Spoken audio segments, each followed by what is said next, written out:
আমায় যদি ভালোবাসো কথা দিলাম পাকা, তোমার নামে লিখে দেব রাজধানী ঢাকা। প্রথমবারের মতো প্লেব্যাক করেছেন এবং প্রথম গানেই বেশ দর্শক সাড়া পাচ্ছেন। ঠিক এখন যখন সিনেমা হলে আপনার গান আপনি যে সিনেমায় গান গেয়েছেন সেই সিনেমাটি রিলিজ পেলো এবং আপনার গান দর্শকরা শুনতে পাচ্ছে, এই মুহূর্তে অনুভূতিটা কেমন? অবশ্যই অনেক বেশি আনন্দ লাগছে, কারণ প্রতি ঈদের চেয়ে ঈদটা আমার কাছে স্পেশাল। এবং বাংলাদেশের অনেক স্বনামধন্য প্রযোজনা প্রতিষ্ঠান জাজ মাল্টিমিডিয়া এবং ইমপ্রেস টেলিফিল্মের যৌথ প্রযোজনায় মাসুদ রানা চলচ্চিত্রে আমি এবং আমার সহশিল্পী ইমরান মাহমুদুল ভাইয়া আমরা যে গানটি করেছি, আশা করি দর্শকের ভীষণ ভালো লাগবে গানটি। আচ্ছা, মানে মাসুদ রানায় আপনি প্লেব্যাক করবেন, প্রথম যখন এই বিষয়টা জানতে পারলেন, আসলে আপনার সঙ্গে যোগ সাজসটা কিভাবে হয়েছিল?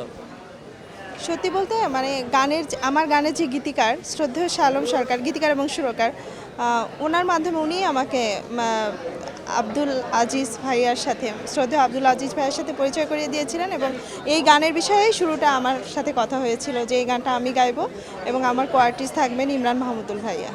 আচ্ছা, স্যান্ডেলিনা সো, রূপচর্চায় আভিজাত্য। এই মুহূর্তে তো মাসুদ রানা দর্শকের কাছে পৌঁছে গেছে, যেহেতু প্রেক্ষাগৃহে মুক্তি পেয়েছে, দর্শকরা সিনেমাটি দেখছেন এবং মাসুদ রানা নিয়ে দর্শকের যে ফ্যান্টাসি, তাদের যে প্রত্যাশা, সিনেমা দেখে আসলে কতটা পূরণ হচ্ছে, এই ধরনের কোনো ফিডব্যাক কি আপনারা পেয়েছেন? আসলে আমি তো মাত্র এলাম, এসে আপনাদের সাথে এতক্ষণ জয়েন করেছিলাম, তো এখন তো সিনেমা দেখছে, আমরা অবশ্যই জানতে পারবো। তবে আমার কাছে মনে হচ্ছে মাসুদ রানা সিনেমাটা সবার অনেক ভালো লাগবে, কারণ আমরা বইয়ে কিন্তু একসময় পড়েছিলাম যে গোয়েন্দা ভিত্তিক একটি স্পাই টাইপের একটি চরিত্র। তো মানুষ প্রত্যাশা করছে যে এই সিনেমাটা তাদের ভালো লাগবে। আমি এখানে যখন এসেছি তখন অনেক দর্শক ছিলেন, মানে শোতে তারা ঢুকবেন, তাদের মধ্যেই একটা আমি অন্যরকম একটা চঞ্চলতা অনুভব করছিলাম। তারা বলছিল অন্য সিনেমাগুলোর মধ্যে, মানে আমি ছোট ছোট বাচ্চাদেরকে খেয়াল করছিলাম যে এখানে যে পোস্টারগুলো ছিল, ওরা ওর বাবাকে বলছে যে এটা এটা দেখবো, মাসুদ রানা দেখবো। তো আমার কাছে, আমি যেহেতু এই সিনেমাতে গান করেছি, অবশ্যই আমার কাছে এটি একটি ভালো লাগার বিষয়। একটি সিনেমার সঙ্গে তো আসলে অনেকেই যুক্ত থাকেন।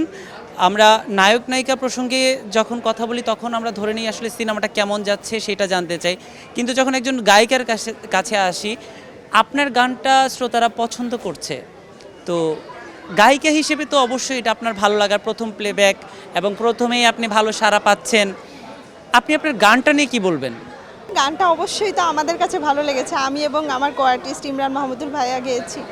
আমরা আমাদের মতো যথাসাধ্য চেষ্টা করেছি গানটা ভালো গাইতে, এবং যারা শুনেছেন, সিনেমার সাথে সংশ্লিষ্ট যারা আছেন, সবার ভীষণ পছন্দের গান এটা। আমরাও এমনই প্রতিক্রিয়া পাচ্ছিলাম, এই কারণে আমরা আমাদের সময়ের দর্শককেও আপনার গানের একটু অংশ উপহার দিতে চাই। আমায় যদি ভালোবাসো কথা দিলাম পাকা, তোমার নামে লিখে দেব রাজধানী ঢাকা।